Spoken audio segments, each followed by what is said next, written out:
ciidamada la dagaalanka argagixisada ee magacooda loo yaqaan RRU-da ayaa habeenkii xalay ahaa guriga ay ka degantay magaalada Berbera kala baxay gudoomiyihii ururka haweenka qaranka ee NAW ee gobolka Saaxil Marwo Saada Jaamac Saada Dheer ilaa hadda ma cadda sababta ka dambeysay xariga Marwo Saada Jaamac waxaana xarigaasi cambaareeyay gudoomiyaha xisbiga wadani ee gobolka Saaxil Mudane Cali Axmed Kooshin waxaana hadaladiisii ka mid ahaa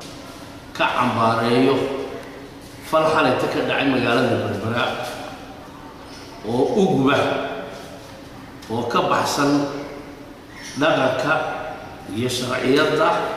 iyo diinta islaamka ka baxsan arrinkaasi waxa weeyaan in qof dumar ah oo marwo ah oo gurigeedii hurdo xaas ah in labadii habeenimo inta ciidamada booliisku waliba qaybta argagaxa ee loo yaqaan RRU-da ee loogu talagalay la dagaalanka argagixisada intay saqdii dhexe u dhaceen xalayto ay kala baxeen gurigeeda ayadoo ka tiradaysan dhaqanka caynkaasi waa dhaqan aan hore aynaan u arag oo aynaan u maqlin oo lagu sameeyo gabadh marwo ah oo gurigeeda hurdo habeenimo inkiis haddii uu qofku dembi galo dariiq loo maro sharciyada waafaqsan baa jirta badab dastuuri ah jira xuquuqda dadka damaanad qaaday in loo yeeraa bay ahayd haddii dembi ku jirto sifo wanaagsan oo suuban oo qurux badan oo bulshada iyo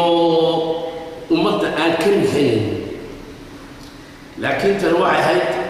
wax laga naxo oo maantaba dadku ku afariirsan yahay amuurta noocan dhacday run ahaantii anugu mana ogin dembi ay gashay ilaa haddana cid sheegaysa dembi ay gashay saado laba sheeg inta keliya lagu dhahay waxa weeye in waa laga qaaday xilkii ay haysay oo ka tirsanaa caafimaadka intii ka dambaysana intuu gudoomiyaha xisbiga wadani ku joogay socdaalkii samawade gobolka Saaxil ay deesaado ruuxaati ay la socotay amba soo dhaweynaysay waftigii xisbiga wadani dabada baan aqaanay Saada Jaamac waa qof bulshada u adeega baa ruuxaati oo active oo hawlkar ah oo odaygeeda xanuunsanayo oo faalid ku dhuftay oo guriga jiifo oo ninka faalid ku dhacay ee odayga ahaa ee reer Berbera iyo ubadkeeda la idin soo kulisay ruuxaati waxa ayaan daraa isagii oo xanuunsanaya carruurtii dhex jiifto in labadii habeenimo markii la galab ay xog si aan gaxlay oo ilaa hadda carruurtii ama kaagsan tahay oo ninkii ama kaagsan yahay xanuunsanayay oo midnaba la ixtiraamo maantana bulshada reer Berbera ruuxaati waa dareen aadam ay ka qaadatay arrintan oo ruuxaati foorxun waxaan leeyahay falka cidii ku kacday waa dambiilayaan haddii ay xukuumadda tahay iyo haddii cid qaasaba tahayna waa dambiilayaan ummadana waxaan leeyahay reer Berbera falka xumaadi ka tacsiyadeynaya